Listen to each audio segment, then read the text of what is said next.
ឆ្នាំថ្មីមកដល់ហើយបងប្អូនឲ្យអបអរសាទរចាំតទួលអំណរអូជ័យឆ្នាំថ្មីក្រុមគ្នាឡើងរំសប្បាយជុំបងប្អូនភូមិផងមួយឆ្នាំនេះមានតែម្ដងកុំរំលងរំលែងកំសាន្ត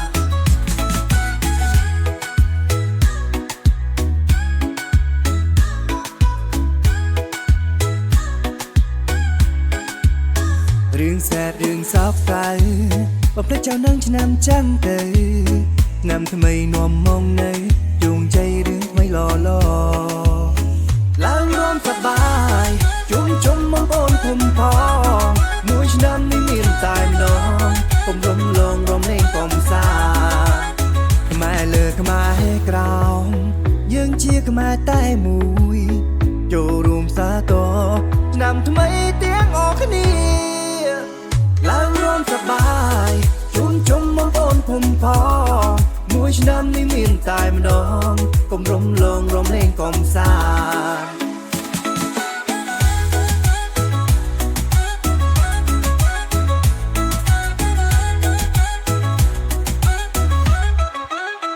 ឆ្នាំថ្មីមកដល់ហើយបងប្អូនឲ្យអបអរសាទរចាំតទួលអំណរអូជ័យឆ្នាំថ្មីក្រុមគ្នាឡើងរំសប្បាយជុំបងប្អូនភូមិផ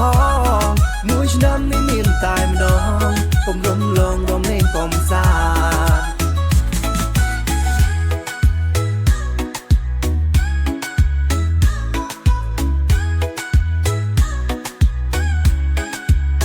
រឿងសែតរឿងសោកសៅបើភ្លេចចោលនឹងឆ្នាំចាំទៅឆ្នាំថ្មីនាំមកនៅជោគជ័យរឿងថ្មីល្អឡើងរំសប្បាយជុំបងប្អូនភូមិផងមួយឆ្នាំនេះមានតែម្ដងកុំរំលងរំលែងកំសាន្តខ្មែរលើខ្មែរក្រោមយើងជាខ្មែរតែមួយចូលរួមសាទរឆ្នាំថ្មីទាំងអស់គ្នាឡើងរំសប្បាយជុំបងប្អូនភូមិផងមួយឆ្នាំនេះមានតែម្ដងកុំរំលងរំលែងកំសាន្ត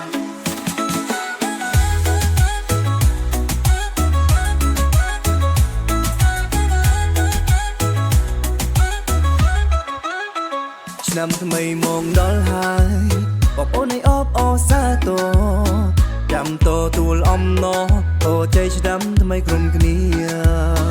ឡើងរំសប្បាយជុំបងប្អូនភូមិផ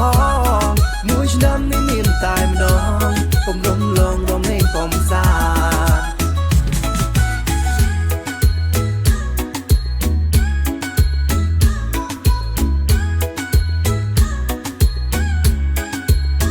រឿងសែតរឿងសោកសៅ